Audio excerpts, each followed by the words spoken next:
persiapan dan juga persediaan mangsa banjir di Kelantan, di Jeli khususnya. Tetapi hakikatnya di Lembah Kelang ini juga keadaannya tidaklah lebih baik daripada apa yang berlaku di tempat lain di seluruh kawasan di 8 negeri yang terjejas banjir, Hafizi.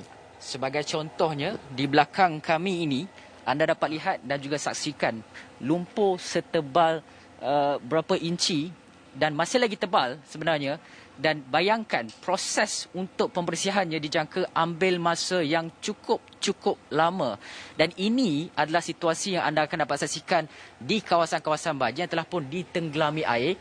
Dan ini adalah rutin biasa. Sejak awal pagi tadi, daripada pukul 7 pagi tadi, kami dapat saksikan penduduk di kawasan ini sudah pun mula keluar daripada rumah dan mereka akan menjalankan proses pembersihan. Ini mungkin makan masa yang agak lama, Hakim. Mungkin dalam 3 minggu, sebulan. Sampai sebulan. Tetapi ini antara kawasan yang pernah dilawati oleh golongan kenamaan yang mungkin proses pembersihannya dipercepatkan. Hakikatnya di kawasan-kawasan lain di negeri yang paling teruk terjejas, contohnya di negeri Pahang, mangsa banjirnya pernah mencecah 60,000 penduduk di PPS. Proses pemulihan itu mungkin mengambil masa yang agak banyak. Dan itu akan kita bawakan selepas kita kembali daripada rehat ini.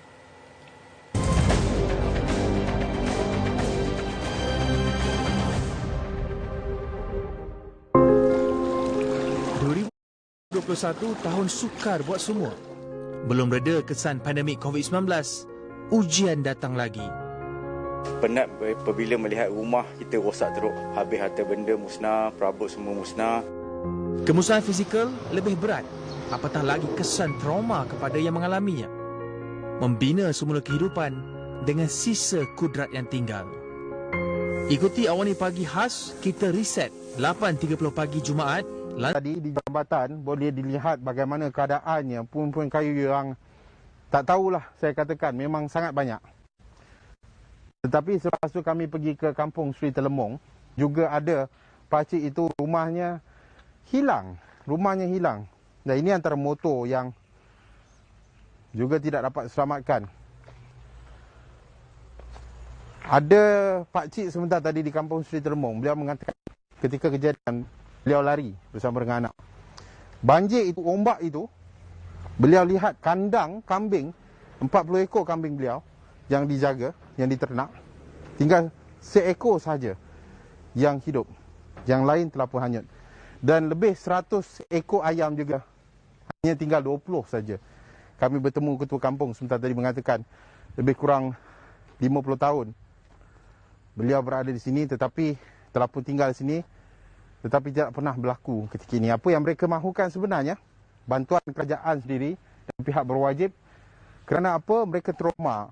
Beliau mengatakan bahawa mereka trauma. Setiap kali hujan, mereka teringatkan ke semua puing-puing kayu yang masuk ke dalam rumah ini.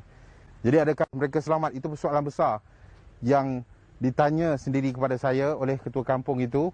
Sudah tentu persoalan ini perlu dijawab. Dan mungkin penyelesaian kepada masalah yang dihadapi oleh kampung Sri Perdak ini juga boleh diselesaikan oleh pihak yang berwajib. Jadi ini yang dapat kami bawakan perkembangan terkini daripada kampung Sri Perdak, antara yang terjejas teruk akibat bah Sabtu lalu dengan puing-puing kayu yang terlalu banyak menyebabkan lebih kurang 2 buah rumah hanyut, lenyap, dihanyutkan oleh arus yang sangat deras dan juga puing kayu yang masuk ke dalam rumah. Keadaan secara realiti je kami bawakan secara langsung di Astro Awani. Dan kami akan pergi ke tempat-tempat lain untuk membawakan perkembangan dari semasa ke semasa. Itu sahaja bersama dengan saya, Faris Azman dan juga Jurukamera Kai daripada Kampung Baru Sri Perdak, Karak di Bentong Pahang ini. Baik. Itulah keadaannya bagaimana di Bentong Pahang, negeri yang paling teruk terjejas dari segi jumlah mangsa yang terkesan dan juga PPS yang dibuka. Bahkan hampir belasan ribu keluarga. Dan keadaan di Lembah Kelang ini juga, di Taman Seri Nanding Hulu Langat ini juga tidak kurang teruknya terjejas. Dan kalau di Pahang, mungkin rumahnya sudah tak rupa rumah. Tak pasti sama ada masih lagi boleh digelar rumah ataupun tidak. Tapi di Taman Seri Nanding ini, rumahnya rumah batu, rumah taman. Tapi peritnya untuk mereka membina semula kehidupan itu tidak mudah, Hafizi. Ya, dan peritnya kenapa? Kerana barang-barang yang ada dalam rumah itu telah pun sama sekali musnah, tak dapat diselamatkan. Yang hanya boleh diselamatkan cuma hanya beberapa barang. Dan ramai juga yang menyatakan bahawa mereka telah pun tinggal sehelai sepinggang. Jadi ini menimbulkan persoalan berkaitan dengan bantuan yang diberikan oleh pihak kerajaan RM1,000, voucher elektrik RM500 dan juga beberapa bantuan lain. Ini adalah peringkat pusat, dan peringkat negeri juga kita mungkin boleh jangkakan bantuan itu akan disampaikan. Dan yang paling penting, yang paling crucial sekarang ini adalah bagaimana bantuan ini dapat disalurkan dengan lebih pantas. Dan anda dapat saksikan kenapa keperluan ini perlu disalurkan lebih pantas. Kerana barang-barang seperti sofa ini telah pun musnah sama sekali. Bukan sekadar barang-barang seperti dalam rumah ini, tetapi barang-barang sebagai contoh kenderaan-kenderaan yang telah pun hanyut, ataupun bukanlah hanyut, sebenarnya hapus, dikelenggami oleh air itu sendiri. Ini menimbulkan persoalan mana untuk membaiki kenderaan ini dengan jumlah kerugian yang agak besar untuk mangsa-mangsa, terutama mereka yang telah pun tinggal sehelai sepinggang. Dan persoalan kini, berapa banyak simpanan yang mereka ada, Hakim? Berapa lama sebenarnya mereka boleh bertahan sekiranya bantuan itu tidak disampaikan dengan lebih pantas dan lebih cepat? Dan kemusnahan ini bukan hanya fizikal yang dapat dilihat semata-mata, malah emosi juga cukup terganggu melihat rumah yang didiami selama ini musnah. Tidak ada apa yang dapat diselamatkan, hanya tinggal sehelai sepinggang. Dan ketika ini di Taman Sri Nanding ini, kita sedar bahawa pelbagai pihak turut serta berganding bahu menyingsing lengan turun ke ground zero di lokasi-lokasi dilanda bencana banjir ini untuk sama-sama membantu membina semula kehidupan yang lebih baik. Dan contohnya di Taman Sri Nanding di Hulu Langat ini, kita dapat saksikan bagaimana orang-orang awam, ada tadi yang kami sempat bertegur sapa menyatakan mereka ini daripada jabatan-jabatan kerajaan dan juga NGO telah tiba untuk membantu penduduk di sekitar ini bersama-sama membersihkan kediaman mereka. Cabarannya kena cepat. Ya. Dan satu lagi, Hakim, sebenarnya yang menjadi kegusaran orang awam adalah trauma yang mereka hadapi. Kehilangan harta benda itu satu trauma apabila tinggal sehelai sepinggang.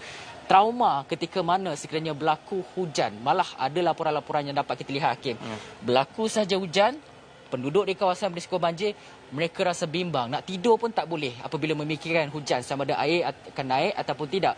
Jika kejadian ini berulang kali, bagaimana sebenarnya kehidupan mereka di kawasan-kawasan yang sememangnya berisiko banjir untuk duduk? Ini menimbulkan pelbagai persoalan bagaimana apa yang boleh kita lakukan sebenarnya untuk memastikan bahawa kawasan berisiko banjir ini dapat kita kurangkan impak kesan bencana alam itu.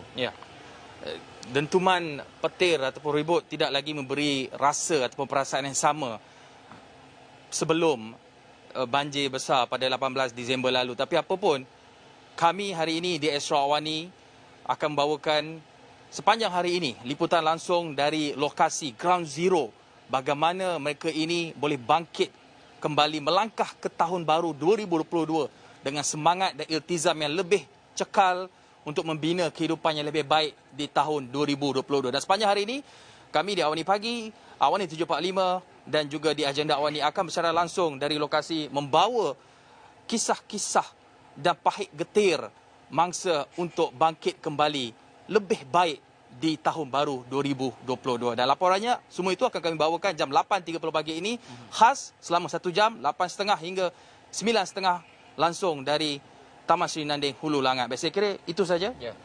Sekian saja Awani Pagi. Saya Hakim Rahman. Saya Fizal Zaman. Assalamualaikum. Salam sejahtera.